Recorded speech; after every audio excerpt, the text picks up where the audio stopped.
goodness.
Hit it, motherfucker!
The story begins with Hutch Mansell sitting inside a grim interrogation room, covered in cuts and bruises.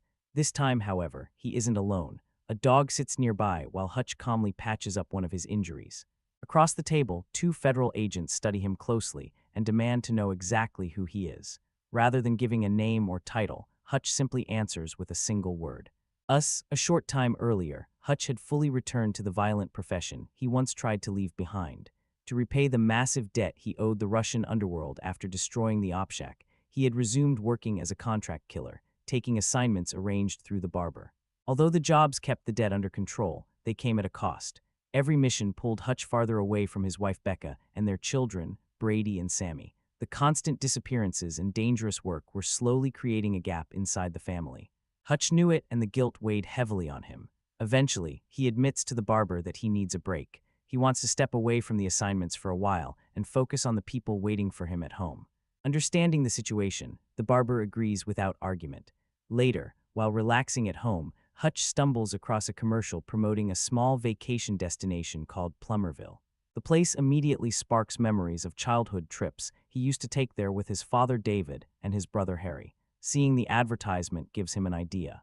With summer vacation approaching, Hutch pitches the idea of a family getaway to Becca and the kids. More importantly, he promises Becca that for once his work will stay completely out of the picture. No interruptions, no violence. Just family time. After some discussion, everyone agrees and plans for the trip begin. Before leaving, they stop at David's retirement community and bring him along for the vacation. The drive turns into exactly the kind of family experience Hutch had been hoping for. They sing together, joke around, and enjoy each other's company as they make their way toward Plummerville. After arriving, the family settles into their rooms. Once the children are occupied, Hutch and Becca finally get a rare moment alone. Sharing wine and conversation, they begin reconnecting in a way they haven't been able to for a long time. For a little while, things feel normal again. The following day, the family heads to the local water park expecting a fun afternoon, only to discover it has been shut down because of an earlier incident. As compensation, visitors are handed coupons for free hot dogs. Making the best of the situation, Hutch takes everyone to a nearby diner for lunch. While eating, Hutch catches up with David and Harry, sharing stories and memories from years ago. Unfortunately, the gathering also attracts unwanted attention from the town's sheriff, Abel, who keeps a close eye on the newcomers. Later, the family receives complimentary arcade passes and decides to spend the afternoon there. While wandering through the games, Hutch notices a black eye on Brady's face and tries to talk to him about it. The injury was supposedly from football, but it's clear there is more to the story than Brady is admitting.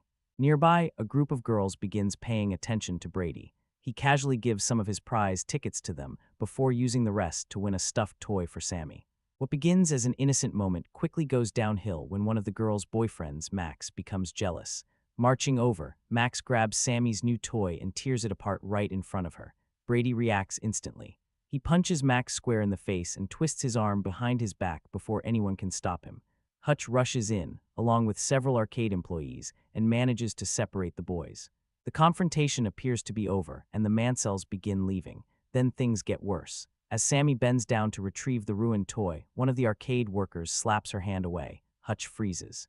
For a moment he tries to walk away, remembering the promise he made to Becca, but he only gets a few steps before turning around. The restraint disappears. In seconds, Hutch explodes into action, savagely beating the employee. Another worker jumps in and gets dropped just as quickly. A third man attempts to intervene and ends up suffering the same fate. The entire scene unfolds in front of Becca, who watches in disbelief. Before long, both Hutch and Brady find themselves sitting at the local police station. As Becca argues with officers in hopes of getting them released, Hutch speaks privately with Brady. He tells his son that protecting family is important, especially when it comes to looking after his little sister. However, he also explains that violence isn't always the answer. Brady isn't impressed. He points out that Hutch lost control far worse than he did. If anyone failed to keep their temper, it was his father. Their conversation is interrupted when Sheriff Abel arrives and escorts Hutch into his office. Waiting there is Wyatt Martin, the wealthy owner of the Plummerville theme park and Max's father.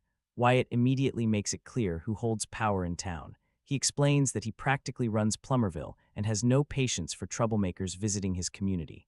What angers him most is the fact that Brady injured Max's pitching arm. Hutch apologizes and promises that Brady will apologize as well. Unfortunately, Wyatt isn't interested in apologies. He wants the Mansells gone, immediately. Not wanting further conflict, Hutch agrees. Once the family leaves the station, Abel quietly gives orders to several of his men. He wants Hutch followed and eliminated. Unaware of the full extent of the danger, the Mansells return to the Plummerville theme park. During the drive, Becca confronts Hutch about breaking his promise almost as soon as the vacation began. She reminds him that this trip was supposed to be different. Hutch sincerely apologizes, and after cooling down, the two begin reminiscing about the early days of their relationship and how they first met. The next morning, the family decides to take a duck boat tour. While preparing for the ride, Hutch spots several of Abel's men shadowing them. Realizing something is wrong, he quickly adjusts his plans. He sends Becca, David, Brady, and Sammy onto one boat while boarding another himself, intentionally drawing the four men away from his family. The goons follow exactly as expected. At first, Hutch attempts to defuse the situation peacefully, but the men have no interest in talking. They attack, believing they can overwhelm him. They make a terrible mistake. Hutch responds with brutal efficiency, dismantling them one by one. During the vicious fight, one officer manages to slash off one of Hutch's fingers with a knife. Hutch lunges to recover it, but the severed finger slips into the water and disappears into the mouth of a hungry fish before he can grab it. Moments later, another thug kicks Hutch overboard. Believing the problem is solved, the attackers begin talking among themselves. They finally realize they weren't dealing with an ordinary tourist. Unfortunately for them, that realization comes too late. Hutch suddenly bursts back out of the water and resumes the fight with even greater fury than before. By the time it's over, the men are completely destroyed. Later, while being transported away with several missing teeth and severe injuries, the group's leader contacts Sheriff Abel and reports the bad news. Hutch survived. Not only that, he escaped. Recognizing that the situation has become far more serious, Hutch reaches out to his brother Harry and explains that he needs assistance. Harry agrees to help without hesitation. Afterward, Hutch makes another call, this time to the barber. The barber fills Hutch in on something he never knew about Plummerville. Beneath its cheerful tourist attractions and family-friendly image, the town has secretly served as a major center for smuggling operations and illegal trafficking for years. At the top of the organization sits a ruthless crime boss named Lindena, a woman feared even by the people who work for her. The story then shifts to Lindena inside her lavish casino, calmly playing cards at a high-stakes poker table. Everything appears normal until she catches one of the players cheating. The moment she confirms it, the atmosphere changes completely. Without hesitation, she executes the cheater, the dealer assisting him, and every person who witnessed the incident. No loose ends, no second chances. The barber's warning is simple and direct. Under no circumstances should Hutch provoke Lindena. If she decides someone is her enemy, she won't stop until their entire family suffers. Elsewhere, Wyatt is spending time at home with Max when his phone rings. The caller is Lindena. Their conversation reveals a darker truth about Wyatt's situation. Years earlier, Lindena murdered Wyatt's father and inherited control over the debt he left behind. Since then, Wyatt has been trapped working for her, unable to escape her influence no matter how badly he wants out. After ending the call, Lindena contacts Sheriff Abel. Unlike Wyatt, Abel has secretly been manipulating both sides for his own benefit. Lindena orders him to tighten his grip on Wyatt by taking Max hostage. Abel immediately follows the order. Not long afterward, Max is abducted and hidden away. Hutch eventually tracks Abel's location to an industrial warehouse. Inside, Abel and several men are overseeing a massive mountain of cash belonging to Lindena. Hutch arrives carrying gasoline and proceeds to drench the money. Standing over the fortune, he warns Abel that he'll burn every dollar if the sheriff doesn't back off and leave his family alone. Faced with the threat, Abel reluctantly agrees. Hutch starts to walk away, seemingly satisfied with the arrangement. Then he notices something unexpected. Max is being moved out of the building under guard. He changes his mind instantly. After briefly leaving, Hutch circles back and launches a full assault on the warehouse. One thug attempts to use a running table saw against him, but the attack backfires horribly when Hutch forces the man's head directly into the spinning blade. The fight becomes a massacre. One by one, Abel's men are eliminated until only the sheriff remains alive. With the area secured, Hutch frees Max from captivity. Before leaving, he fires at an overhead light fixture. The resulting sparks ignite the gasoline-soaked cash as well as nearby chemical supplies. Flames spread through the warehouse in seconds. Abel barely escapes as the entire structure erupts into a massive explosion, wiping out Lindena's money, drugs, and supplies in one devastating blow. Hutch drives away with Max safely beside him. It doesn't take long for Lindena to learn what happened. Furious, she discovers that her fortune, chemical stockpiles, and valuable assets have all been destroyed.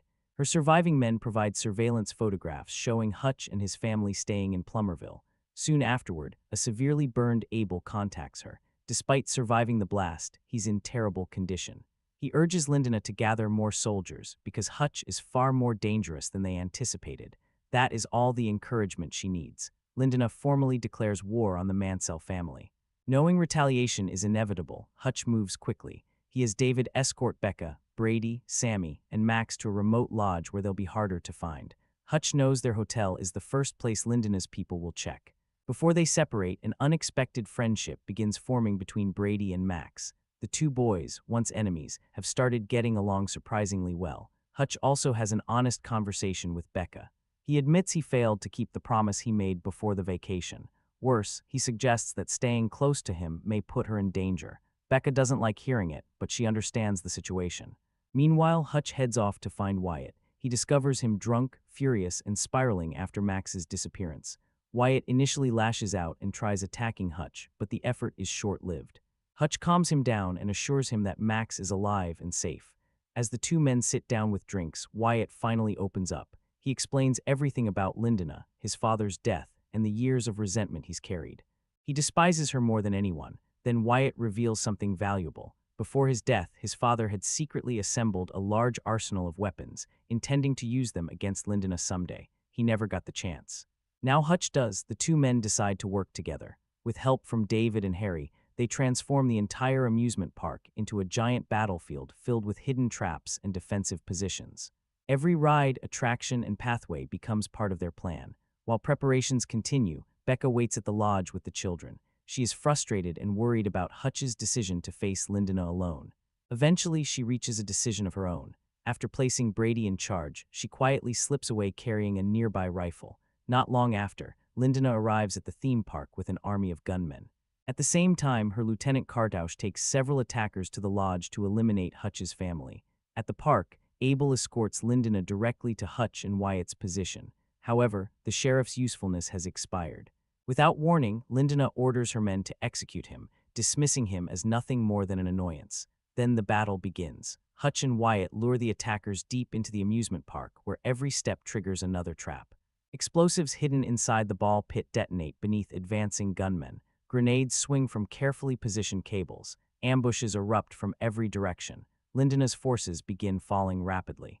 Back at the lodge, Brady finds himself forced into action when armed intruders break inside. While Max focuses on keeping Sammy hidden and protected, Brady fights to hold off the attackers. Then Harry arrives. Armed with his katana, he tears through the enemy group with ruthless efficiency. Eventually, he comes face to face with Kardausch. Their clash is brief but intense. In the end, Harry wins decisively, severing Kardausch's head and ending the threat. Meanwhile, the battle at the amusement park reaches its final stage. Most of Lindena's soldiers have already been eliminated, but Hutch, David, and Wyatt have all suffered injuries and are temporarily unable to continue fighting. Seeing her chance, Lindena approaches Hutch and prepares to execute him personally. Before she can pull the trigger, Wyatt suddenly fires and kills one of her female bodyguards. The woman's partner loses control and charges Wyatt in a rage, only to be shot as well. Enraged, Lindena takes matters into her own hands and moves in for the kill. That's when Becca finally arrives. Armed with a rifle loaded with tranquilizer rounds, she fires and strikes Lindena directly in the chest and eye area, stopping her attack cold.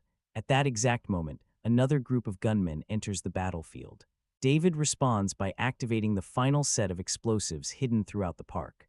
Realizing what's about to happen, Hutch grabs Becca, and the two dive into a nearby pool. Underwater, they share a kiss as the amusement park erupts behind them in a chain reaction of massive explosions. As flames consume everything around her, Lindena allows herself a faint smile before she and the remaining gunmen are swallowed by the blast. Sometime later, the story returns to the interrogation room from the opening scene. Hutch and Becca sit across from federal agents, while the dog they rescued from the destroyed park waits nearby. The questioning doesn't last long. A superior officer suddenly calls the agents and issues new instructions. Whatever influence Hutch possesses remains powerful enough, because moments later the agents reluctantly release the Mansells. Back at home, the family finally enjoys some well-earned peace. Together, they watch a slideshow filled with photographs from their chaotic vacation. The pictures capture happier memories, family outings, shared laughs, Brady spending time with his new girlfriend, and moments featuring Wyatt and Max, who have become genuine friends of the Mansells. As the images continue playing, Hutch leans back and quietly smiles. For the first time in a long while, there are no enemies to fight, no debts to repay, and no crisis demanding his attention. Just family, laughter, and a moment of peace. The first Nobody was one of those action movies that kind of snuck up on people. Nobody was really expecting Bob Odenkirk, the guy most audiences still connected with Saul Goodman, to suddenly step into this violent, bruised-up, middle-aged action role and make it work. But somehow, that was exactly the charm of it. The movie had this strange little spark to it. It wasn't trying to be the biggest action film in the world. It wasn't pretending to reinvent the genre. It just took this ordinary-looking family man, peeled back the surface, and let all this buried violence come spilling out. And honestly, That surprise was a big part of why it worked. You watched that first film not just for the fights, but for the discovery. Every few minutes, Hutch Mansell became a little less ordinary, a little more dangerous, and a little harder to read. There was fun in realizing that this tired suburban dad wasn't just some guy having a bad week. He was someone with a whole violent history sitting quietly behind his eyes. So once that movie found its audience, a sequel was pretty much unavoidable. That's where Nobody 2 comes in, and this time the movie has a different kind of challenge. It can't surprise us in the same way anymore. We already know who Hutch is. We already know what he's capable of. The secret is out. So instead of trying to repeat that exact same reveal, the sequel leans into the thing people came back for: Bob Odenkirk beating the life out of bad guys while looking like he'd rather just be left alone.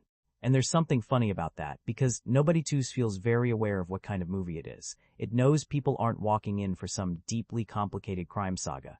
They're here because the first film turned this unlikely actor into an unlikely action hero, and now they want to see if that formula still has some gas left in the tank. In some ways, that makes this sequel feel safer right from the start. Less like a wild surprise, more like a return trip, but not necessarily in a bad way.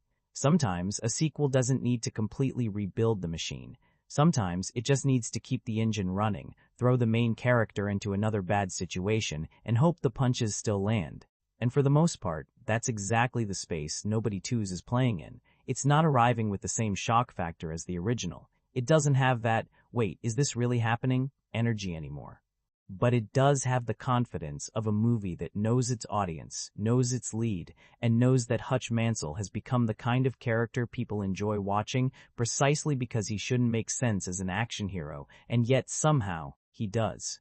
So this time, Hutch Mansell is not starting from zero. He's not just the quiet dad on the bus anymore. He's not the mystery guy in the suburbs who might have been something else in another life. We know what he is now. We know there's a whole machine behind him. And we know that peaceful family man routine is always hanging by a thread. And that's basically where Nobody 2 begins. Hutch is tired. Not tired in the casual, "I need a weekend off" kind of way. More like the man has been running on fumes for a while. He's been doing dangerous jobs, cleaning up messes, trying to pay off what he owes, and at the same time, his family life is slipping away from him. He's there physically, sure, but emotionally, he's becoming that absent husband and father again. Missing moments. Missing recitals, missing the small stuff that actually matters when you're trying to keep a family together. So his solution is simple: a vacation. And I kind of like that setup because it's almost painfully normal. This is a man surrounded by violence, debt, secret work, and criminals, and his big attempt to fix things is take the family somewhere nice, or at least somewhere he remembers as nice. That place is Plummerville, a small tourist town from his childhood. One of those old-fashioned family spots that feels like it probably looked better in someone's memory than it does in real life. It has that faded vacation charm, the kind of place with rides, attractions, arcades, water parks, and just enough weird local energy to make you feel like something is slightly off. Hutch brings his wife, his kids, and his dad along, hoping they can finally have a normal break together. No missions, no blood. No bodies, just a family trying to enjoy a few days away. Obviously, that does not happen, because Hutch Mansell is the kind of guy who can't walk into a small town without accidentally finding the worst people in it. A little tension turns into a bigger problem. A family trip becomes a confrontation, and before long, this peaceful vacation starts peeling back the ugly side of Plummerville. There's a corrupt sheriff, there are shady local operators, there's a criminal network sitting underneath the tourist town's surface. And eventually, Hutch finds himself standing in the way of people who are very used to controlling everything around them. That's the basic engine of the movie. A man trying to relax, trying to be a better husband and father, trying very hard not to become the old version of himself, and then the world practically dares him to snap. And of course, he does. Because in a movie like this, peace is never really peace. It's just the quiet moment before Hutch Mansell ruins someone's entire day. Now, one thing Nobody 2 does pretty quickly is remind you that Hutch didn't just walk away clean after the first movie. That original film ended with him doing what action heroes usually do: wrecking the bad guys, burning through their world, causing a level of damage that looks great on screen but probably comes with a very expensive bill afterward. And this sequel basically says, yeah, someone still has to pay for all of that. So when we meet Hutch again, he's still tied to the barber. He's still taking jobs, still doing violent work, still trying to clear a debt that came from the chaos of the first film. And that gives the opening of the sequel a slightly worn-out feeling, in a good way. Hutch isn't presented like a man enjoying the thrill of being back in action. He looks drained by it. That matters, because it gives the vacation idea a reason to exist. He's not just randomly deciding to take his family away because the script needs a new location. He's been gone too much. He's been missing pieces of their lives. The violence that once felt like this buried secret from his past has now become part of his present again, and it's eating into the one thing he's supposedly trying to protect, his family. And that's where the sequel connects most directly to the first movie. The first, Nobody, was about the reveal. Who is this man really? What is hiding under that boring routine? Why does he seem so disappointed in himself for not fighting back? But Nobody 2 starts after all that mystery is gone. Hutch's world has already cracked open. His past has already stepped into the light. So the question changes. It's no longer, who is Hutch Mansell? Now it's more like, can this guy ever actually stop? That's a decent place for a sequel to begin, because it doesn't pretend the first movie didn't happen. It carries the consequences forward. Hutch is still paying for what he did, both literally and emotionally. He owes money, he owes time, and in some ways, he owes his family a version of himself that isn't always disappearing into blood-soaked assignments. The movie also makes it clear that you don't absolutely need to have the first film memorized to follow this one. The setup is simple enough. Hutch is dangerous, he has a violent past, he's trying to reconnect with his family, and trouble finds him anyway. That's easy to understand. But if you did watch the first film, there's an extra layer there. You understand why Hutch is exhausted. You understand why he thinks a normal vacation might somehow fix things. And you understand why that idea is almost doomed from the beginning. Because Hutch Mansell can say he wants peace. He can pack the bags, bring the family along, smile through the awkward moments, and try to be present. But the first movie already taught us the truth. There is always another job, another debt, another bad guy, another part of Hutch that wakes up the second someone pushes too hard.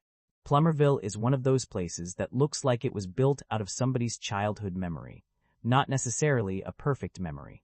More like the kind of vacation spot you remember being magical when you were a kid, and then you come back years later and realize, okay, maybe this place was always a little weird, a little cheap, a little too loud, a little too stuck in the past. That's where Hutch takes his family.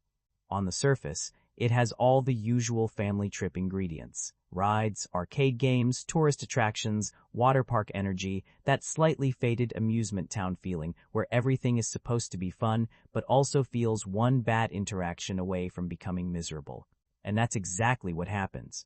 Because under all the bright colors and vacation noise, Plummerville is not really a harmless little town. It's controlled.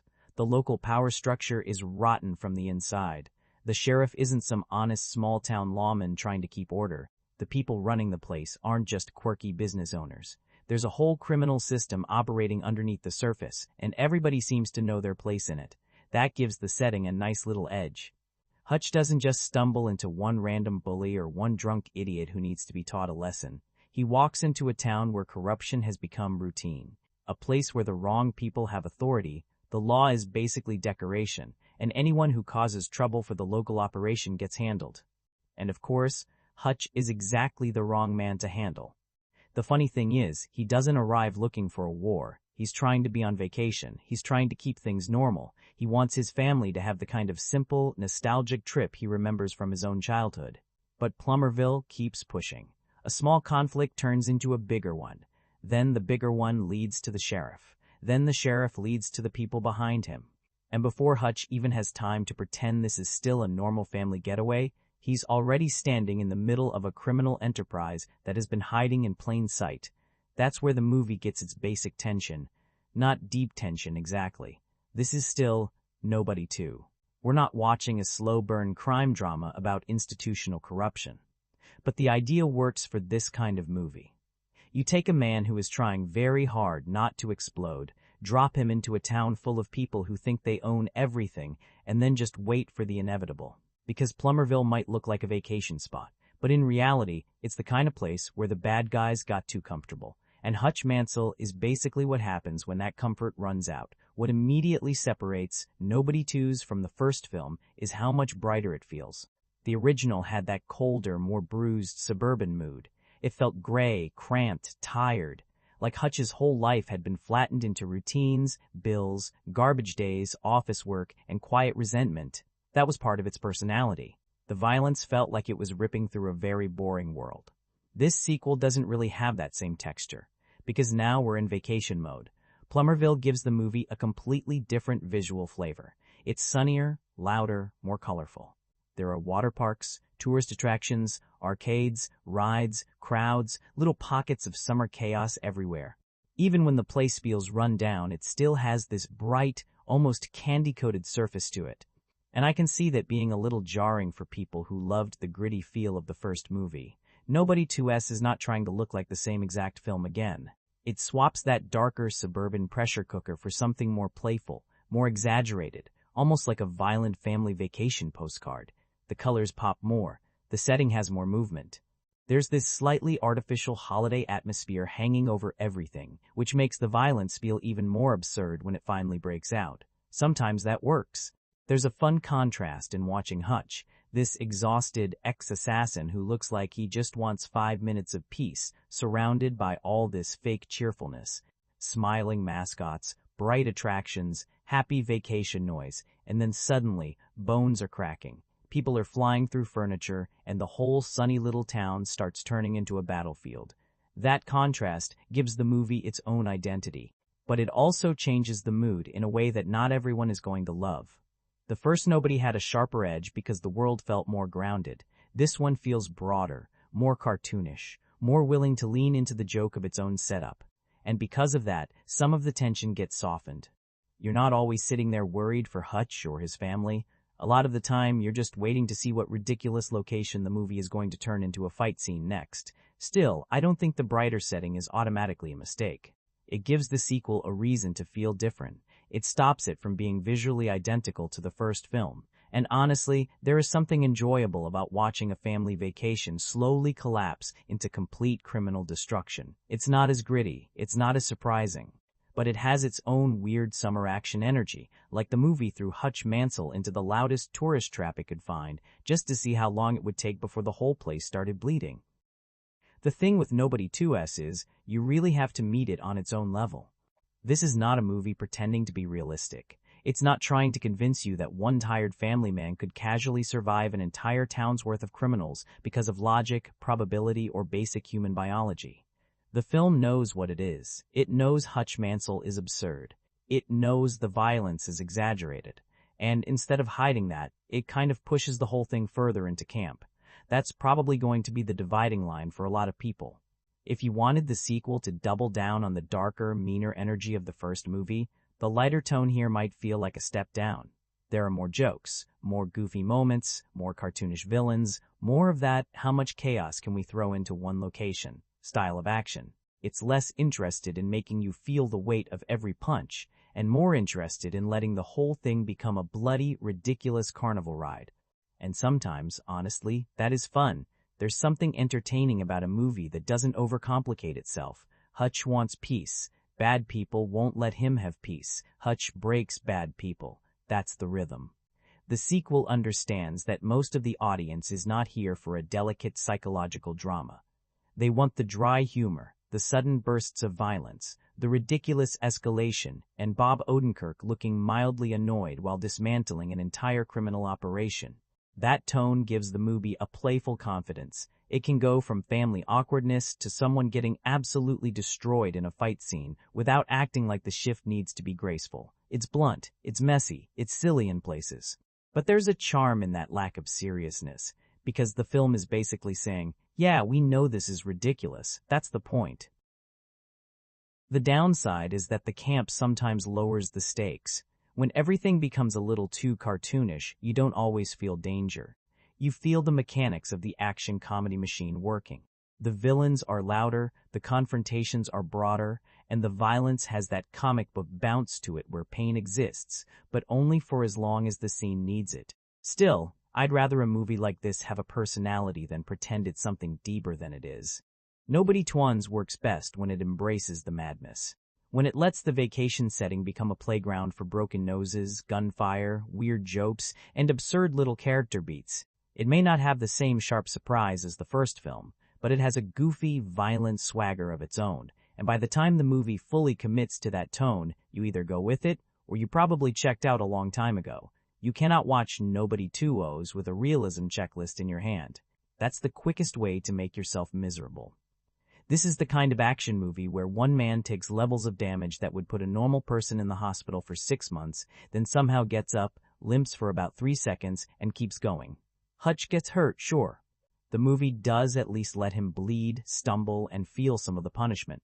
But let's be honest, he is still operating in that very specific action movie universe where pain is mostly temporary and adrenaline is basically a superpower. And I don't really mind that because the movie is not selling itself as grounded drama, it's selling a feeling. That feeling of watching the wrong people mess with the one guy they absolutely should have left alone. That simple, old-school satisfaction of seeing bullies, criminals, corrupt cops, and loudmouth thugs slowly realize they picked the worst possible family man to push around. There's a reason movies like this keep working. They scratch a very basic itch. They give you a world where bad people are obvious, consequences are immediate, and justice arrives through punches, broken furniture, improvised weapons, and whatever else happens to be lying around. It's not subtle, it's not morally complicated most of the time, but for 90 minutes it can be very satisfying. And Nobody 2 understands that. It doesn't ask you to believe every move. It asks you to enjoy the rhythm. The setup, the provocation, the slow little pause where Hutch tries not to react, and then the explosion when he finally does. That's the pleasure of these movies, not realism. Release. The danger, of course, is that once the movie goes too far into cartoon territory, the stakes can start to feel weightless. If Hutch can survive almost anything, and if every enemy is just waiting to be thrown through something, then tension becomes less important than choreography. You stop wondering if he'll survive and start wondering how creatively he'll win. But that is also part of the popcorn appeal. Sometimes, you don't go to an action sequel because you want to be surprised on a deep emotional level. Sometimes you go because you want a clean, fast, violent ride that knows exactly what button it is pressing. Nobody 2's is very much that kind of movie. It is bloody comfort food. Ridiculous, loud, impossible, and maybe a little too pleased with itself in places. But when it's moving, when the punches are landing, when Hutch is dragging his tired body through another wave of idiots who thought they owned the room, it does what it came to do. You just have to accept the movie on those terms, not as real life, not as serious crime storytelling, just as a bruised-up popcorn fantasy where the quiet dad turns out to be the most dangerous person in the whole vacation town. There's a very specific kind of movie that Nobody 2 belongs to. You know the type. A tired, middle-aged man, usually with back pain, family problems, and the face of someone who just wants to sit down for 5 minutes, suddenly turns out to be more dangerous than every young thug in the room. It's not exactly superhero fantasy. It's not exactly realism either. It's something in between. The dad action movie. And Nobody 2 leans into that completely. Hutch Mansell is not presented like a glossy action icon. He doesn't walk into scenes like a model holding a gun. He looks like a man who has bills, emotional baggage, a sore shoulder, and maybe one too many regrets sitting quietly in his chest. That's part of why the character works. Bob Odenkirk doesn't look like the obvious choice for this kind of role, and the movie knows that. It uses that ordinary quality as the hook. Because the fantasy here is not, what if you were the coolest man alive? It's more like, what if everyone underestimated you, and they were very, very wrong? That idea has always been baked into Nobody. Hutch is the man people overlook, the husband who seems worn down, the dad who looks harmless, the guy standing in the background while louder, younger, more aggressive men assume they're in control. Then the switch flips, and suddenly the tired dad is breaking bones, clearing rooms, and making people regret every smug little assumption they made about him. There's something almost funny about how satisfying that can be. Not because it's healthy exactly, not because anyone should be solving their vacation problems with extreme violence, but as action movie fantasy, it has a clear appeal. The movie understands that a lot of viewers are not looking at Hutch and seeing some distant, impossible superhero. They're seeing a regular-looking guy who somehow still has this hidden reserve of skill, rage, and physical capability. That's the dad movie charm. It's not about being young. It's not about being sleek. It's about experience, endurance, a certain grumpy refusal to stay down. Hutch gets hurt, he gets tired, he gets annoyed, but he keeps moving. And there's a weird pleasure in watching younger criminals treat him like some washed-up nobody, only to find out that washed up does not mean harmless. The sequel plays directly into that fantasy. It gives Hutch a family vacation instead of a lone revenge mission. It surrounds him with wife and kids tension, old memories, bad parenting guilt, and then lets him become the violent protector again. That combination is basically the whole flavor of the film. Domestic frustration colliding with action movie chaos. And honestly, that's why the movie doesn't need Hutch to be cool in a traditional way. He's not cool because he's flawless. He's cool because he looks like he shouldn't be able to do any of this anymore, and then does it anyway. The whole reason Nobody 2's works at all is Bob Odenkirk. That sounds simple, but it's true, because on paper, this role could have easily become ridiculous in the wrong way. A quiet suburban dad with a secret assassin past, taking down rooms full of criminals, surviving beatings, gunfire, explosions, and whatever else the movie throws at him. It's not exactly hard realism. With the wrong actor, Hutch Mansell could feel like a joke the movie is taking too seriously. But Odenkirk makes him believable enough. Not believable like, yes, this man could definitely destroy an entire criminal operation on his vacation, more believable emotionally. He gives Hutch this tired, irritated, slightly haunted quality that keeps the character grounded even when the action around him is completely insane. He doesn't play Hutch like a superhero. That's the key. He plays him like a man who knows exactly what violence costs, but also knows he's very good at it. There's always this little bit of reluctance in him before things go bad. Not fear, really, more like disappointment. Like he can already see where the situation is heading, and he's annoyed that everyone else is too stupid to stop walking toward it. And that dry exhaustion is where Odenkirk is so good. He can make Hutch funny without turning him into a clown. He can make him dangerous without trying to look traditionally intimidating. He doesn't need to growl every line or stand around posing with a weapon. Sometimes the best part of his performance is just his face when someone pushes him too far. That little pause. That look of, please don't make me do this. And then, of course, he does it. The action side of the performance still has that strange appeal it had in the first movie. Odenkirk is not the smoothest action star, and that actually helps. His fighting has a roughness to it. He looks like he's working for every hit. Even when the choreography is heightened, Hutch never feels like some untouchable machine. He gets knocked around. He gets tired. He looks like a man forcing his body through violence because that's the only language the people around him understand. That physical commitment matters. You can feel that he's not just standing there while the movie cuts around him. The fights have weight, because Odenkirk sells the effort, the pain, and the irritation of a man who probably wanted this vacation to include snacks, family photos, and maybe one normal afternoon. Instead, he's back to breaking bones, and somehow that remains funny. Not laugh-out-loud funny every second, but funny in the specific nobody way. The joke is that Hutch looks like the last person who should be doing any of this, while also being exactly the person you should never mess with. That contradiction is the character, and Bob Odenkirk still understands it perfectly. What makes Hutch Mansell interesting is that he's not really fighting because he wants to be a hero. At least not in the clean, noble movie poster sense. He wants to be left alone. He wants his family safe. He wants one normal vacation where nobody pulls him back into that old version of himself. But the problem with Hutch is that the old version never feels buried very deep. It's always right there, sitting under the surface, waiting for someone to give it permission. And Nobody 2 plays with that tension a lot. Hutch keeps trying to convince himself he can de-escalate, he can walk away, he can be the bigger man, he can swallow the insult, ignore the threat, let the moment pass, and maybe a healthier person could actually do that. But Hutch is not just a regular, tired dad with a temper. He's a trained killer who has spent years turning violence into muscle memory. So when someone threatens his family or pushes him too far, it's not just anger that comes out.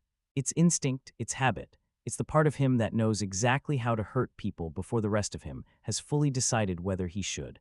That's where the movie gets a little more interesting than the average bad guys pick the wrong man story. Because Hutch is usually on the right side of the conflict.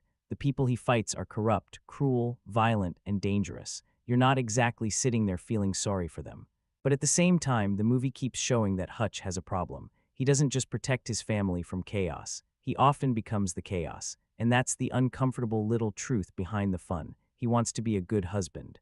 He wants to be a better father. He wants to prove that he can show up for the people who love him. But every time life gives him a chance to choose peace, Violence seems to follow him, and part of him knows how easy it is to answer violence with more violence. That makes his morality a little messy. Hutch is not evil. He's not some bloodthirsty villain pretending to be a family man, but he is also not fully in control of what he has become. There's a rage in him, and even when it's aimed at terrible people, it still costs him something. It costs his family something too. That's why the vacation setup works better than it probably should. Because underneath all the broken bones and action comedy madness, there's a man trying to convince his wife, his kids, and maybe himself, that he can still be present in their lives without dragging them into the violent world he keeps returning to. But the sad joke is, Hutch Mansell doesn't really know how to take a break. He can book the trip. He can pack the bags. He can stand in the middle of a bright little tourist town and pretend this is going to be relaxing. But the second someone crosses the line, the family man disappears, and the assassin comes home. Underneath all the punching and gunfire, nobody too is also trying to deal with something a lot quieter, Hutch's marriage. And honestly, that part matters more than it first seems, because Hutch is not just tired from violence. He's tired from living two lives, and Becca can feel that distance. She may not always say it in the loudest way, but there's this emotional gap between them that the movie keeps circling back to. Hutch is physically there, but he's not fully present. His attention is split. His energy is drained.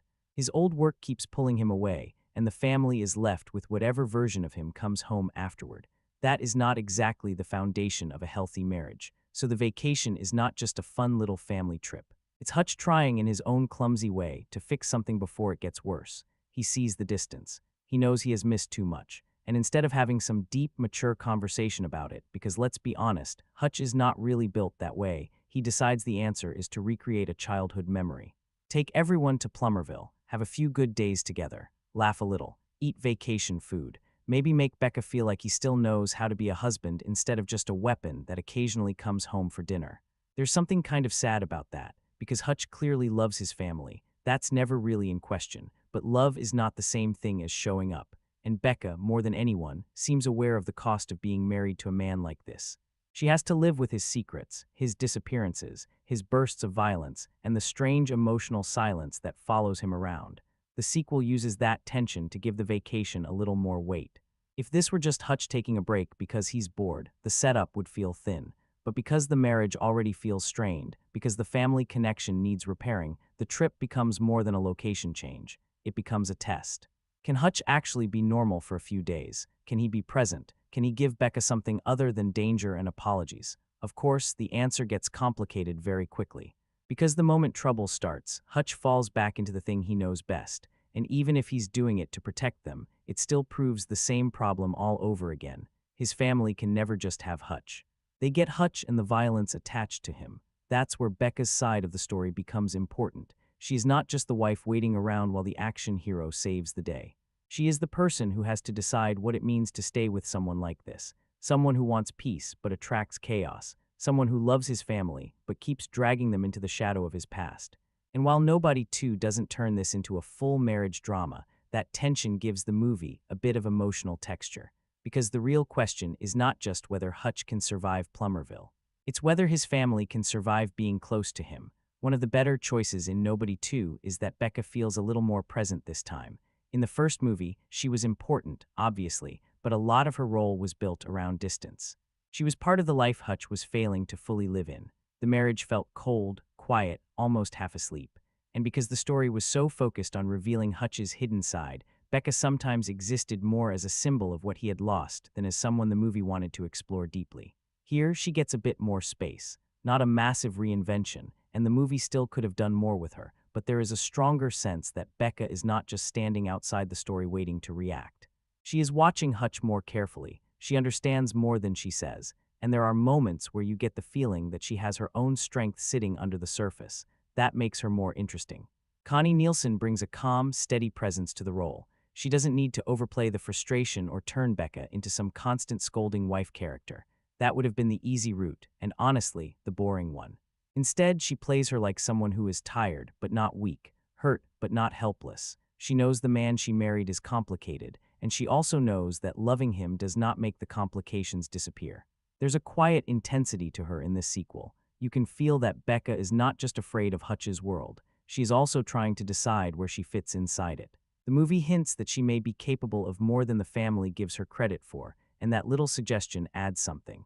It makes you wonder what kind of life she had before all of this, what she has chosen not to say, and how much of Hutch's violence she can understand without fully approving of it. And that's the part I wish the film pushed even further, because every time Becca gets pulled closer to the action, the movie becomes more interesting. Not because she needs to become another full assassin overnight, but because her involvement changes the family dynamic. Hutch is no longer just protecting people who are completely removed from the danger. His wife is right there, seeing the reality of him, responding to it, and in small ways, stepping into the chaos herself. That gives the sequel a different flavor from the first. The original had this thrill of Hutch hiding who he was. Nobody, too, has more of the family being forced to live with who he is. Becca's expanded role is a big part of that shift. Is it fully developed? Not quite. There are still moments where you can feel the movie holding back, like it wants to suggest a stronger Becca without completely committing to what that would mean. But even with that limitation, she leaves more of an impression here. She feels less like background emotional damage and more like a person with her own quiet edge. And by the end, you can almost see the path the franchise could take with her. Not just Hutch dragging his family through danger, but Becca deciding exactly how much of that danger she is willing to face beside him. What gives Nobody 2 a slightly different shape from the first movie is that Hutch's family is no longer completely outside the blast zone. In the first film, a lot of the fun came from the secrecy. Hutch had this hidden life, this buried skill set, and the people closest to him didn't fully understand what they were living next to. That mystery gave the movie its tension. It made Hutch feel like a man split in half, one version at home, another version waiting in the dark. But the sequel can't really play that card the same way. Now the family is closer to the truth. Not always comfortably close, but close enough that the violence is no longer something happening in a separate corner of Hutch's life. It follows them. It sits in the same car with them. It walks into the vacation with them. And because of that, the movie becomes less about Hutch hiding who he is and more about the family being dragged into what he is. That can be fun, especially when the film lets different family members react to the chaos in their own way. His father, David, clearly has no problem with the violence. If anything, he seems almost delighted by it, like this is the most exciting family activity anyone could have planned. Harry brings that extra burst of backup energy. Becca gets more presence, more awareness, and more room to stand her ground. Even the kids feel more directly tied to the danger this time. So instead of Hutch just protecting his family from a distance, the sequel puts them inside the mess. That changes the rhythm of the action. It's not only about one man clearing a room anymore. It becomes a family surrounded by danger, each person discovering how close they are willing to get to Hutch's world. And honestly, that is one of the smarter ways to move the sequel forward. Since the mystery is gone, the family dynamic has to carry more weight. The movie doesn't always explore that as deeply as it could. There are moments where you can feel a more interesting version of the story trying to break through, one where the family has to truly confront what Hutch's life means, not just run through another loud set piece. But even when the writing stays simple, there is still entertainment in watching this vacation slowly turn into a group survival exercise, because Hutch wanted family bonding. Technically, he gets it. Just not in the peaceful, wholesome, take a photo by the water park kind of way. More in the everyone is now involved in a violent criminal meltdown, and somehow this counts as quality time kind of way. And that's very much the personality of Nobody 2. It takes the family vacation idea and twists it into something absurd, bloody, and oddly sincere. Hutch may not know how to relax, but he does know how to protect the people he loves. The problem is, protecting them usually means making sure they are standing very close to the explosion. One of the subtler threads running through Nobody 2 is the idea of fathers and sons. Hutch's relationship with his dad, David, gets highlighted more this time. You see the echoes of the past, Hutch's own childhood trips to Plummerville, the lessons he learned, and the way those experiences shaped him. There's a sense that some of his instincts, his patience, his approach to both violence and family were handed down in some way. And then there's Hutch with Brady. The film teases lightly the notion that Brady might inherit some of Hutch's skills, whether intentionally or not. There's a playful but ominous edge to watching the next generation learning, observing, or even emulating what they see. It's subtle, but the sequel drops these little hints that the cycle of Nobody might continue. It works because it adds emotional texture without weighing down the action.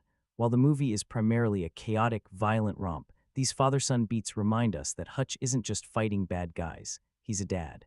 And that role comes with its own set of stakes, lessons, and sometimes disappointments. You see this in quiet moments, in glances, in how Hutch reacts when Brady or his father is close to danger. It's not the central focus, but it gives the movie a heartbeat underneath all the destruction. And honestly, it's a nice touch that makes Hutch feel more human, even as he's running through an amusement park, demolishing everything in sight. The sequel flirts with legacy, responsibility, and what it means to pass on more than just anger or skill, though in true nobody fashion, a lot of that is delivered with blood and chaos. There's a little cheeky thread in Nobody 2 about the next generation. Brady, Hutch's son, gets enough time on screen to show he's sharp, quick, and surprisingly fiery. He's not just a kid tagging along for the chaos. He's learning, watching, and in some ways already showing signs of stepping into Hutch's shoes, or at least inheriting some of that nobody energy. It's subtle, but the filmmakers clearly leave the door open. You can imagine a future installment where Brady might take up the mantle in his own way. Maybe he won't have the exact same skill set, and maybe he'll add some new flair, but the idea is planted. Hutch is both the protector and the teacher here, whether he wants to be or not. That adds a little depth to the sequel, beyond the explosions and fight choreography. It suggests stakes for the family that go beyond one vacation or one villain. Hutch isn't just fighting for survival today. He's also influencing who his son could become tomorrow. It's playful, it's hopeful, and it fits the movie's tone perfectly. A violent, over-the-top fantasy with tiny glimpses of family legacy underneath all the chaos. And if you're a fan, you can't help but wonder, is Brady the next nobody? Or is he just learning the fun ways to survive Plummerville? If there's one family member who feels a little left behind in Nobody 2, it's Sammy. The movie brings Hutch's family closer to the action this time, which is a good idea on paper. It gives the sequel a reason to feel different from the first one. But while characters like Becca, David, and even Brady get moments that hint at personality or future potential, Sammy doesn't quite get the same treatment. She's there, of course. She matters because she's part of the family Hutch is trying to protect. Her presence raises the stakes. When danger gets near her, we understand why Hutch reacts the way he does. But as a character, she doesn't leave as much of an impression as she probably should. And that's not really about the performance alone. It feels more like the writing doesn't give her enough to work with. A stronger version of the movie might have used Sammy to show another side of Hutch's family life. Maybe she could have challenged him differently than Brady does. Maybe she could have had a clearer emotional reaction to the chaos around her. Maybe the film could have shown how living with a father like Hutch affects a daughter who is old enough to understand danger, but still young enough to need safety. Instead, she mostly gets pushed into the background. That's a shame because the family angle is one of the sequel's biggest chances to grow beyond the first film. If Nobody 2 wants to move from Hutch has a secret to Hutch's family now has to live with that secret, then every family member needs to feel like they have a real place in that story. Sammy doesn't quite get there. She functions more like a piece of the setup than a fully developed presence. And in a movie this loud, this fast, and this crowded with villains, fights, and returning characters, that kind of thin writing becomes more noticeable. It doesn't ruin the film, but it does make the family dynamic feel slightly uneven. Brady gets the spark. Becca gets the quiet strength. David gets the wild old man chaos. Sammy, unfortunately, gets the least defined role in the group. And for a sequel that clearly wants the family to matter more, that feels like a missed opportunity. Max is one of those characters in Nobody 2 who feels like he was supposed to matter more than he eventually does. When he first comes into the story, there's a little spark there. He has that bad boy energy, that slightly dangerous attitude, the kind of presence that makes you think the movie is setting him up for something. Maybe he'll become a real problem. Maybe he'll reveal another layer of Plummerville's ugliness. Maybe he'll push one of the family members into a more personal conflict. For a while, it feels like the film might actually use him that way. But then, somewhere around the middle, the character just starts to lose shape. He doesn't completely disappear, but his importance fades. The early edge he brings doesn't really develop into anything memorable, and that's frustrating because you can see the potential. In a movie built around a corrupt vacation town, every local character should add flavor. They should make Plummerville feel more alive, more dangerous, more specific. Max almost does that. He gives the story a bit of youthful tension. He feels like someone who could represent the next layer of trouble before Hutch reaches the bigger criminals above him. But the writing doesn't keep building on that. Instead, he becomes one more piece in a plot that is much more focused on moving Hutch toward the next fight scene. That's kind of the trade-off with Nobody 2. The movie is fast. It doesn't waste much time, but because it is so eager to keep pushing forward, some supporting characters end up feeling like rough sketches instead of fully used parts of the story. Max is probably the clearest example of that. He starts with attitude, danger, and a little bit of promise, but he doesn't get a strong enough payoff. By the time the bigger villains and the larger action sequences take over, he feels more like a missed chance than a standout character. And again, this doesn't break the movie, but it does show where the sequel could have been sharper. A character like Max could have added more personal tension, more unpredictability, maybe even a stronger connection to the younger side of the story. Instead, he mostly reminds you that Nobody 2 has a lot of moving parts, and not all of them get the same care. The film gives him an entrance. It just forgets to give him enough of a reason to stay in your head afterward. Part of what makes Nobody 2 feel familiar, and sometimes fun, is seeing the returning cast from the first film. Christopher Lloyd is back as David, Hutch's father, and he brings the kind of chaotic energy that makes you smile even when the rest of the town is in chaos. RZA returns as Hutch's brother Harry, giving the family a sense of depth and a little extra firepower. Colin Salmon is back as the barber, reminding us why Hutch had to answer to someone with skills even more precise than his own. These returning characters give the film continuity, but they also give it a certain personality. You're not just watching Hutch flail through fights alone. There's a network around him, some chaotic, some competent, and their interactions give the movie more texture than it would have if Hutch were operating solo the whole time. Even when the movie leans into the over-the-top action, these supporting roles help make the chaos feel lived in. You can see relationships, loyalties, and shared history in the way they move and react. They're part of the family dynamic, and they anchor some of the zanier moments of the film. It's a smart way to remind viewers why they loved the first Nobody. The people around Hutch aren't just extras, they're part of the world. And bringing them back ensures that the sequel doesn't lose that weird balance between family, fun, and violent action that made the original memorable.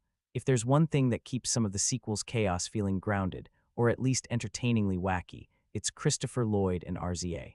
Lloyd, as David, Hutch's dad, has this mischievous, almost gleeful energy. You see it in the little moments, the way he reacts to ridiculous situations, his expressive face when chaos unfolds, even the way he seems to genuinely enjoy participating in the action.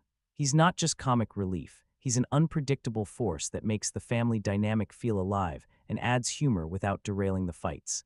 RZA, meanwhile, brings a different kind of energy. He has a solid, grounded presence that complements Hutch, but also pushes the family into the chaos instead of standing on the sidelines.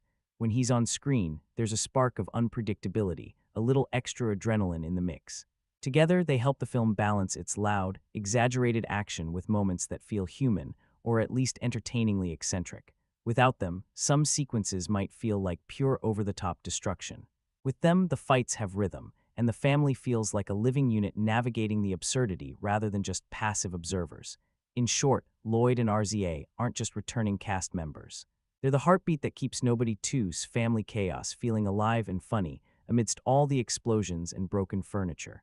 Part of the fun in Nobody 2 comes from seeing how the town itself works against Hutch, and that's where Colin Hanks and John Ortiz come in.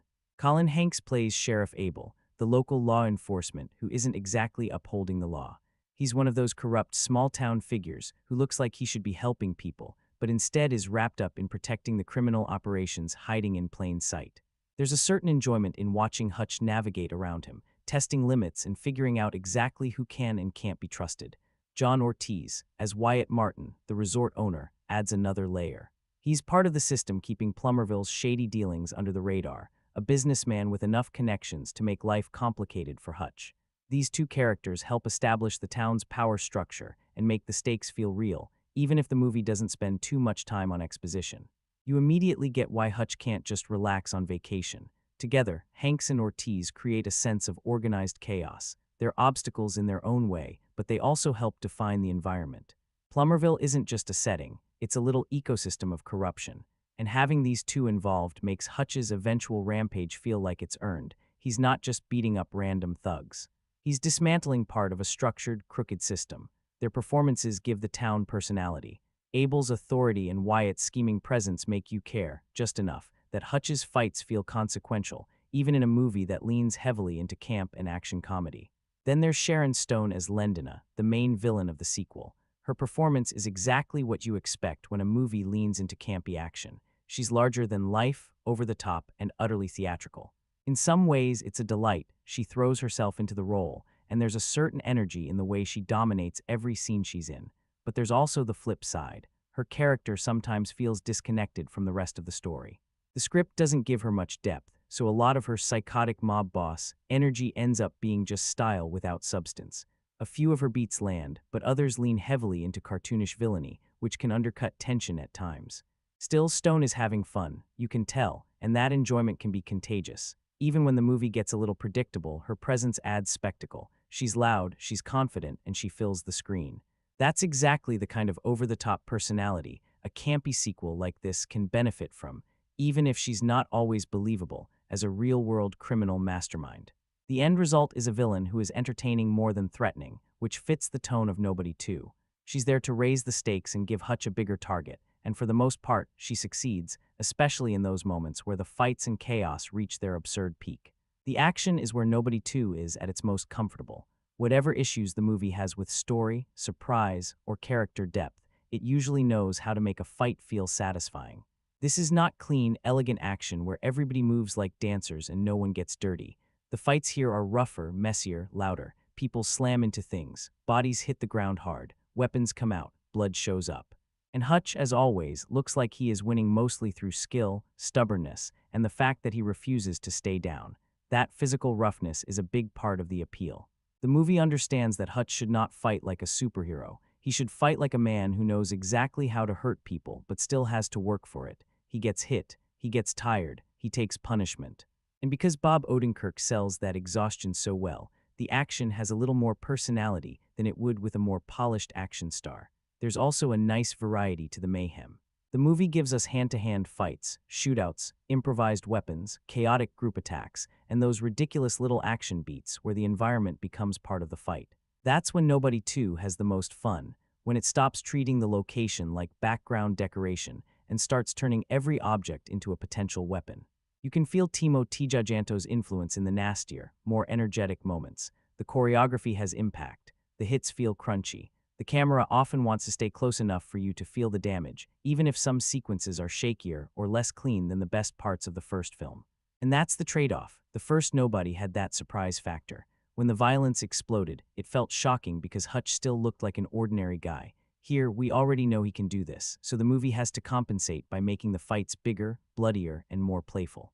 It doesn't always top the original, but it does deliver the thing most people came for. Bad guys get wrecked, Hutch gets bruised, the scene escalates, and before you know it, some random vacation spot has turned into a full-blown battleground. That's the movie at its best, not when it is trying to convince us the plot is fresh, but when it is simply letting the action breathe, break things, and move with that nasty little rhythm that made this franchise work in the first place. One of the little callbacks or reimaginings in Nobody 2 is the tourist boat sequence. If you remember the first film, there was that memorable bus fight, tight quarters, high tension, and Hutch completely transforming the space into his own chaotic playground.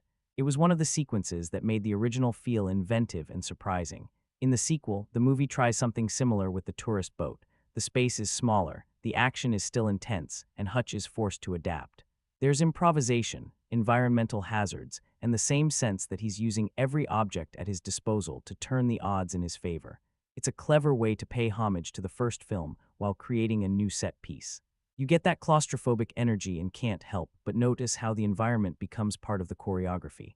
While it doesn't carry the exact shock value of the bus fight, because now we know what Hutch can do, it still delivers high-octane, visually engaging action that keeps the audience invested. It's also fun because it reinforces the movie's vacation setting. The tourist boat isn't just a backdrop, it's a reminder that even in a safe, sunny environment, chaos follows Hutch wherever he goes. If all you wanted was another fast, violent Bob Odenkirk action film, the sequel delivers. It gives you the tone, the fights, the dry humor, the absurd escalation. But if you were hoping it would feel as fresh as the first one, that's where it struggles. The original felt like a surprise. Nobody 2 feels like a return visit, still enjoyable, still energetic, still capable of giving you exactly the kind of bruised-up entertainment you came for, just not quite as special the second time around. One of the biggest differences between the first Nobody and its sequel is that we already know who Hutch Mansell is. In the original, the slow reveal was a huge part of the movie's charm. You're watching this quiet, ordinary-looking man, and piece by piece, the film lets you in on the truth. He's not ordinary at all. That suspense, that constant, creeping realization that he could snap at any moment, gave the story tension and excitement. Nobody 2 doesn't have that luxury. The audience knows Hutch's secret. We've already seen what he can do. There's no slow-burning tension about whether he's capable of extreme violence because we already know he is. That changes the dynamic of the movie considerably. Without the element of surprise, the sequel has to find other ways to engage the audience. It leans into over-the-top action, campy humor, colorful settings, and family involvement to keep things interesting. But the thrill of discovery that made the first film so special is gone. It's still entertaining, sure. Hutch is still fun to watch, the fights are creative, and the chaos is satisfying. But the tension that came from not knowing exactly what was hidden beneath that suburban exterior is largely missing. The stakes feel more about spectacle than revelation. So, while the movie succeeds in giving us the Hutch we already love, it can't quite recreate the feeling of suspense and intrigue that made the original such a surprise hit. It's a sequel built on confidence, not mystery. Nobody 2 plays it safe. The story follows a formula that is very familiar by this point. Hutch goes on vacation, encounters corrupt townspeople, fights through escalating threats, and finally takes down the big villain. The beats are recognizable, the pacing predictable, and the escalation is almost mechanical. This isn't necessarily a flaw for everyone. For fans of the first film, it's comforting. You know the rhythm. The quiet dad, the provocation, the inevitable explosion. The sequel doesn't try to reinvent the wheel. It simply spins it faster and adds a few extra visual gags along the way. The downside is that the movie rarely surprises. The tension doesn't build in unexpected ways, and the story doesn't offer new twists or clever deviations. Everything is clear from the start, and the audience can anticipate how the conflicts will escalate. In essence, Nobody 2 is structured to satisfy rather than challenge. It's a safe ride, a sequel designed to deliver the thrills that worked in the original, but without shaking up the formula. For viewers who love consistency and just want more of Hutch in action, that works perfectly. For those seeking innovation or narrative surprises, it can feel a little too familiar. There's also that slightly unavoidable feeling that Nobody 2 exists because the first movie worked. And I don't mean that as an insult by itself. That's how sequels happen. A movie surprises people, the audience shows up, the character catches on, and suddenly the studio looks at it and says, okay, we can probably do another one. That's not automatically a bad thing. The problem is when the sequel feels less like the next natural chapter and more like a machine being restarted because everyone knows the buttons still function. And at times, Nobody 2 does have that feeling. The first film had a reason to exist beyond just action. It had the hook of Bob Odenkirk as an unlikely action hero. It had the reveal of Hutch's past. It had that weird little pleasure of watching a supposedly ordinary man slowly become terrifying. There was a discovery process built into the movie. With the sequel, that discovery is gone, so the film has to justify itself differently. Sometimes it does. The vacation setting is a smart change of scenery. Bringing the family closer to the violence gives the sequel a new angle. The brighter, more colorful tone makes it feel distinct enough from the original, so it's not completely lazy. There are ideas here. But there are also moments where you can feel the movie simply giving fans what they already liked. Hutch gets pushed too far. Hutch hurts people. The supporting characters return. The villain is bigger and louder. The final act becomes more chaotic. It's not a bad formula, but it is very clearly a formula now, and that can make the sequel feel a little less hungry. The first Nobody felt like it had something to prove. It had to convince us that this concept could work. It had to sell Bob Odenkirk as a bruised-up action lead. It had to make its strange little world feel fresh. Nobody 2 doesn't have to fight that battle anymore. It already knows people bought into Hutch Mansell, so instead of pushing the character into truly unexpected territory, it mostly gives us another round. A fun round, sure. A violent one, a watchable one, but still another round. That is the strange weakness of a sequel built from a surprise hit.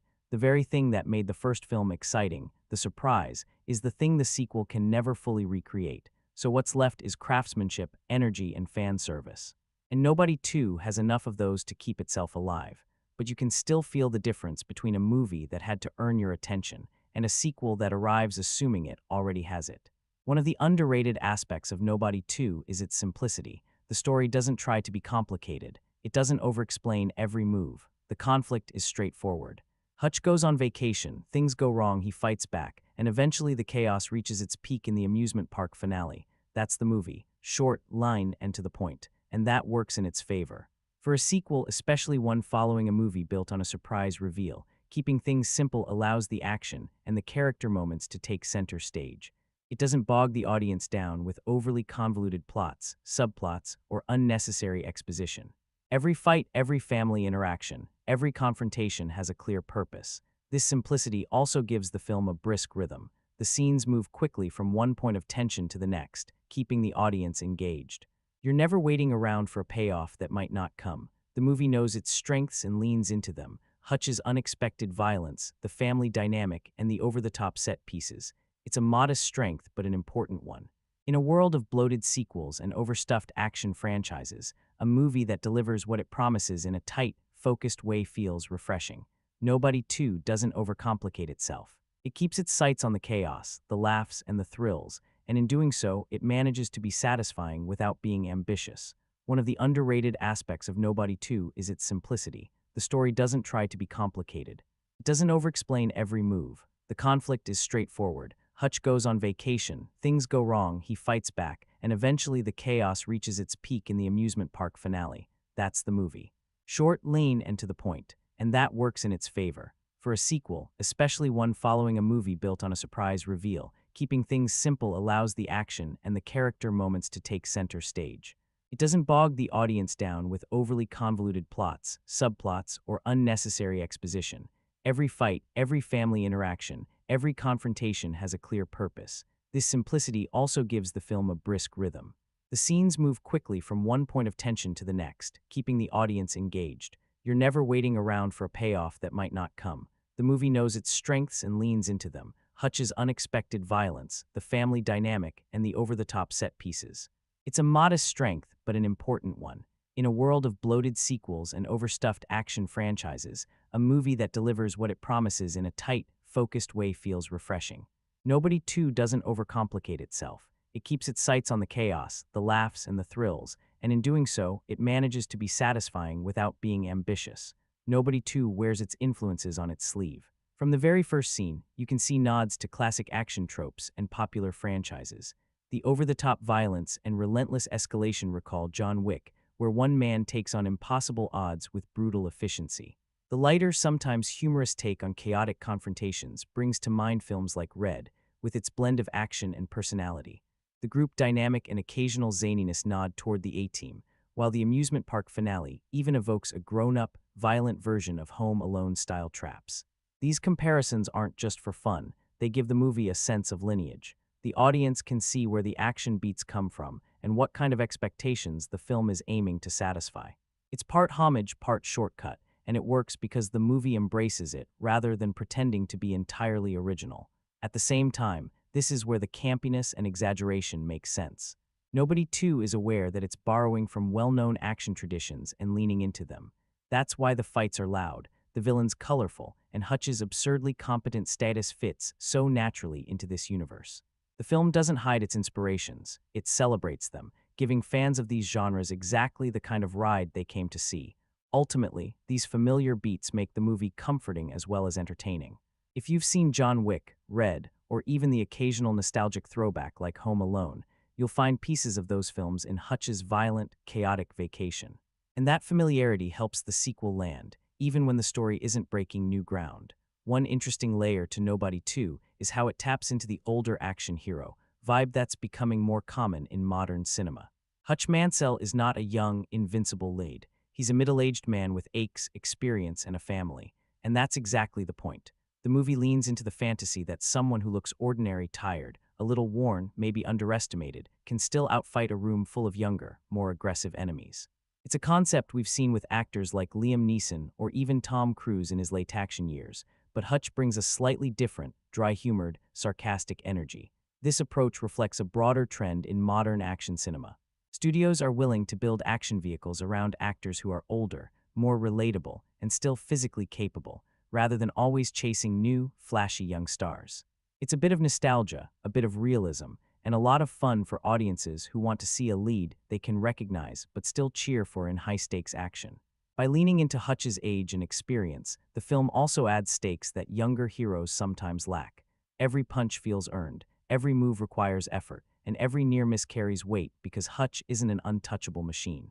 That tension, even in a campy, over-the-top action comedy, gives the movie a little more texture than just pure spectacle. Under all the jokes, broken bones, and popcorn violence, Nobody 2 does leave behind a slightly uncomfortable thought. This is a movie where the system is rotten, the town is corrupt, the sheriff is compromised, the people in power are criminals or connected to criminals, the normal rules do not really protect anyone. And once Hutch walks into that world, the movie makes it pretty clear that talking things out is not going to solve anything. That is where the fantasy kicks in. Hutch becomes the answer to a world where bad people are too protected to face normal consequences. He is not filing complaints. He is not waiting for justice. He is not trusting the authorities because the authorities are part of the problem. So justice arrives the only way this genre knows how to deliver it, through violence. And as entertainment, it is satisfying. Of course it is. That is part of why these movies work. They give the audience a clean emotional release. The villains are awful. The town is rotten. The innocent people are trapped under someone else's power. Then one dangerous man comes in and starts tearing that system apart with his bare hands. There is a very basic pleasure in that. But if you think about it for more than a second, there is also something a little sad underneath it. The movie is basically built on the idea that the world is so corrupt, so unfair, and so owned by violent people that only someone more violent can fix it. And Hutch can do that because he is not normal. That is the key. He is the fantasy version of frustration, the person regular people imagine when they feel powerless against bullies, criminals, corrupt authority, or people who never seem to face consequences. He can do what ordinary people cannot. He can fight the whole machine and somehow survive. That does not make the movie irresponsible by itself. It is still an action comedy. It is still exaggerated, campy, and completely unrealistic. But that moral undercurrent is there, whether the movie wants to explore it deeply or not. Nobody 2 gives us a world where peace fails, law fails, patience fails, and violence becomes the only language the villains understand. And maybe that is why the movie is fun. Maybe that is also why it feels a little darker than its bright vacation colors suggest, because behind the entertainment is a very old action movie idea. When the world belongs to the powerful, the only satisfying fantasy is watching someone even more dangerous walk in and take it back. By the end of Nobody 2, the movie definitely leaves the door open for more. It does not feel like a hard ending where Hutch Mansell's story is completely wrapped up and there is nowhere else to go. If anything, the sequel seems aware that this character has become the kind of action figure you can keep dropping into new problems. Different town, different villain, different mess, same exhausted man trying not to lose his patience. And honestly, that makes sense for this franchise. Nobody was never built around some huge, complicated mythology. It is not the kind of series where every sequel needs to reveal another secret kingdom of assassins or explain 10 layers of underworld politics. The appeal is much simpler than that. Hutch wants a normal life, the world refuses to let him have it, and eventually someone learns the painful way that he is not the harmless guy he appears to be. That formula can keep going, at least for a while. The tease of a third movie also connects to the family angle. By this point, the family is no longer completely separate from Hutch's violent world. Becca feels more aware and more capable. Brady has hints of that same fire. David and Harry already fit comfortably inside the chaos, so a future film could push that even further, maybe turning the series into less of a lone man action story and more of a strange, violent family legacy. That could be fun. But it also creates a challenge. If there is a Nobody 3, it cannot just be Hutch goes somewhere, meets criminals, gets annoyed, and destroys everything again. That will work for a scene or two, sure, because Bob Odenkirk is still the main draw. But sooner or later, the franchise will need to find a new angle if it wants to stay fresh.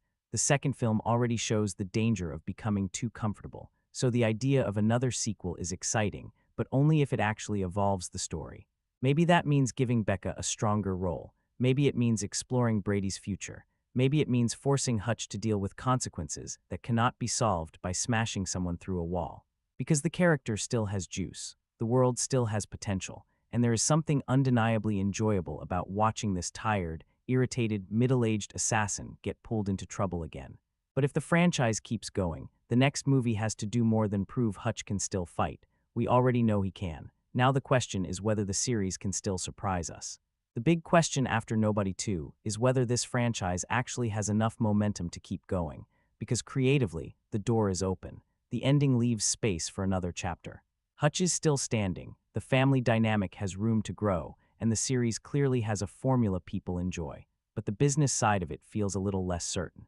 There's a sense that this sequel did not land with the same force as the first film, and that's interesting because the first Nobody had the advantage of surprise. It became one of those movies people discovered, talked about, recommended, and slowly turned into a kind of cult action favorite. It had that weight Bob Odenkirk is doing what? Curiosity around it, and once people realized the movie actually worked, the buzz made sense. The sequel doesn't have that same novelty. By the time Nobody 2 arrives, the audience already knows the trick. The people who loved the first film are probably interested, but casual viewers may not feel the same urgency. It becomes less of a discovery and more of a question. Do you want another round of this? For some people, absolutely. For others, maybe not enough to rush out immediately. That creates a strange position for the franchise. It has fans, it has a recognizable lead, and it has a simple action identity, but it may not be big enough to survive on autopilot. If another sequel happens, it probably needs more than just Hutch gets dragged into violence again. It needs a hook. Something that makes people feel like the story is moving forward, not just circling the same parking lot with different bad guys. That doesn't mean the franchise is dead, far from it. Mid-budget action movies can find their audience in theaters, on streaming, or through long-term word of mouth. And nobody feels like exactly the kind of series that might live comfortably in that space, not a massive blockbuster machine, but a reliable action property with a loyal crowd. Still, Nobody 2 makes the future feel less guaranteed than the ending wants it to be. The movie is fun. It delivers enough of what fans came for. But if the audience is thinner this time, the next chapter has to earn attention all over again. Because Hutch Mansell may be hard to kill, but franchises need more than bruises and bullets to survive. One thing Nobody 2 manages to do, even with all its predictable beats, is remain rewatchable. It's not a deep, complex story that you'll need to study to catch subtle details. That actually helps when it comes to repeat viewing. You know what you're getting: fast-paced action, Bob Odenkirk's deadpan delivery, chaotic fights, and family hijinks intertwined with over-the-top villainy. For some viewers, that formula is comforting. You can pop it on a second time and still enjoy the sequences, laugh at the same lines, and watch Hutch handle mayhem in ways that feel satisfying, even if you've seen them before. It's the kind of movie where you notice different details on each watch: a funny camera angle, a clever gag, or a small improvisation in a fight scene. Of course, the rewatch value depends on expectations. If you're looking for surprises, plot twists, or emotional depth, the movie may feel less rewarding on repeat viewings. But if you're tuning in for action, humor, and the odd "how is he even doing that" moment, Nobody 2 delivers consistently. In short, the movie doesn't need to be fresh to be enjoyable a second or third time. Its charm lies in the rhythm, the humor, and the visceral satisfaction of watching Hutch navigate chaos with dry wit and relentless efficiency. So, wrapping up Nobody 2, where does that leave us? The sequel is not as fresh, surprising, or emotionally sharp as the first film. It can feel predictable at times, especially if you've seen the original and know exactly what Hutch is capable of. Some characters like Sammy or Max feel underused, and the story itself takes a backseat to the action. But here's the thing: it still works. Bob Odenkirk is magnetic. The fights are messy, crunchy, and inventive. The family involvement adds energy and humor, and the amusement park finale delivers a ridiculous, satisfying climax that makes the wait worthwhile. Even with tonal shifts toward camp and a brighter vacation setting, the movie has personality, rhythm, and that specific Nobody charm. It's violent, sure, over the top, absolutely, but that's part of its appeal. The film knows what it is, it embraces it, and it gives fans exactly what they came to see. So in the end, Nobody 2 is uneven, predictable, and a little safe, but it's still fun. It's still exciting. It's still the kind of sequel where you watch Hutch Mansell take control of a situation with skill, wit, and frustration, and somehow you're cheering for every punch along the way. For fans of the first film, Bob Odenkirk, or over-the-top action in general, it's worth the ride. Just don't expect it to shock you in quite the same way the original did. It's comfort food wrapped in bruised knuckles, broken furniture, and chaotic family bonding. And honestly, that's exactly the kind of chaotic fun that makes these movies memorable in their own way.